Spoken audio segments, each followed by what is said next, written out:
Писах без да мисля дълго, просто число.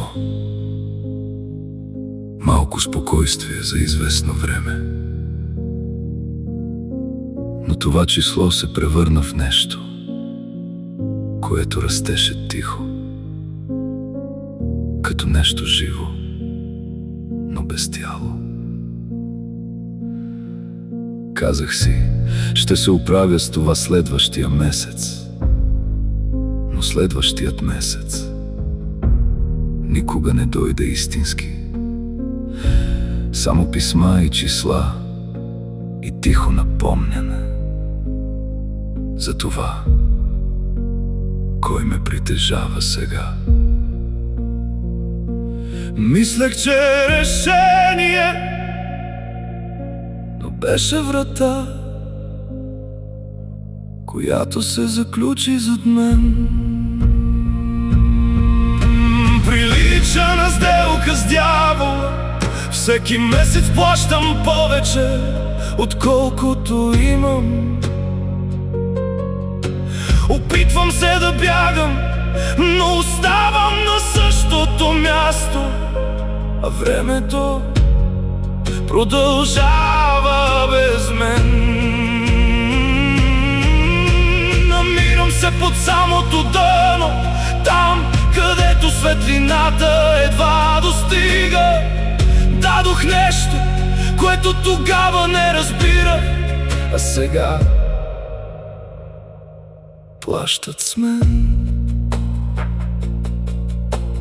Казват, че това са само числа върху хартия. Тогава защо ги усещам в тялото си? Сякаш дължа нещо по-дълбоко от пари, лихви и време. Броя всяка монета, която нямам. Броя дните, които никога не стават свободни.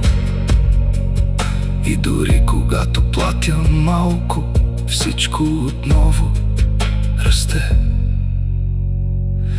Опитвам се да остана на краката си, но земята ме дърпа надолу.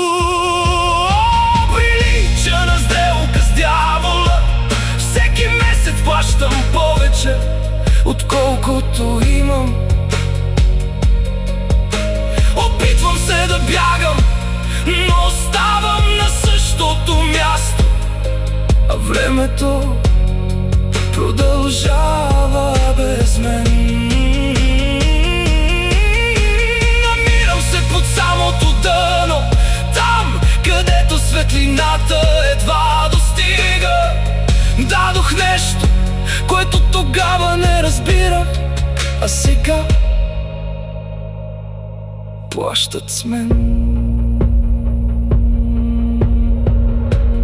Ако можех да върна всичко назад, щях да кажа не още първия път. Но сега съм тук със собствения си подпис и разбирам колко всъщност ми струваше.